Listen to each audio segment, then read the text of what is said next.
Jensen, and I'm a graduate student at SUU, and I am going to do a presentation on my research paper about an analysis of the theory of constraints.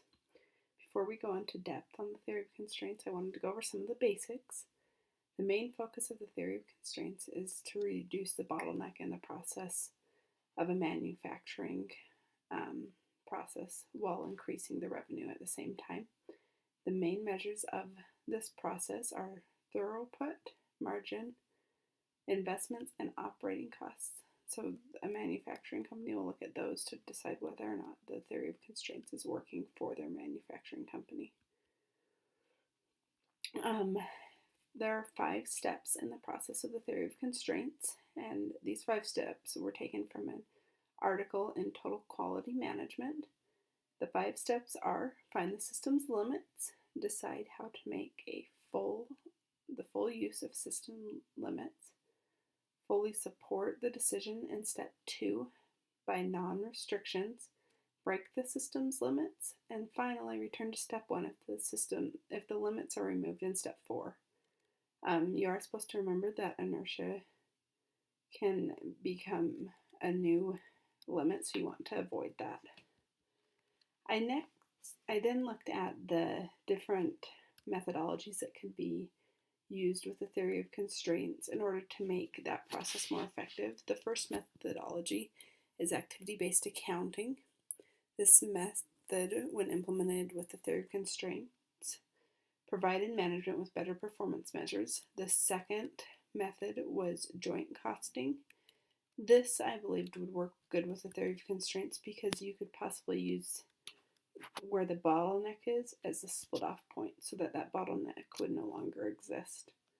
The final method that I researched was the Kanban method, and it's a system that uses Kanban cards that will put the process of manufacturing into play. So that helps reduce the bottleneck because one of the main parts of the theory of constraints is keeping low inventory on hand, which we'll talk about later. I then went in to look at the advantages and disadvantages of the theory of constraints. I mainly wanted to do one advantage and one disadvantage so that we didn't dwell on those. The main advantage that I found was that the theory of constraints enhanced communication within an organization.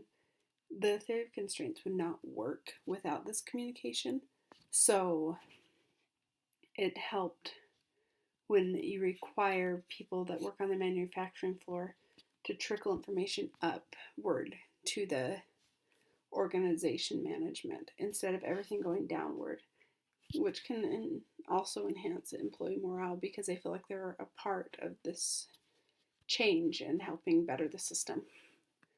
The main disadvantage that I did find was that the theory of constraints does not consider inventory when orders are planned.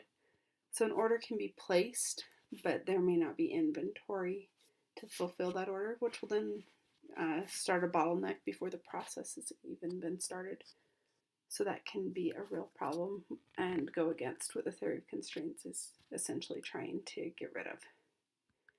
In conclusion, I learned 2 major things while researching this paper and going more in depth with the theory of constraints.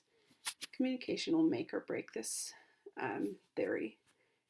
So it's really important that communication is enhanced and pushed through to make the theory of constraints work.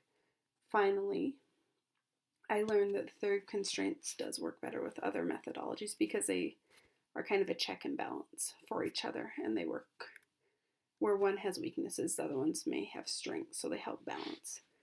That is what I found in my recent research paper with theory of constraints. Thank you.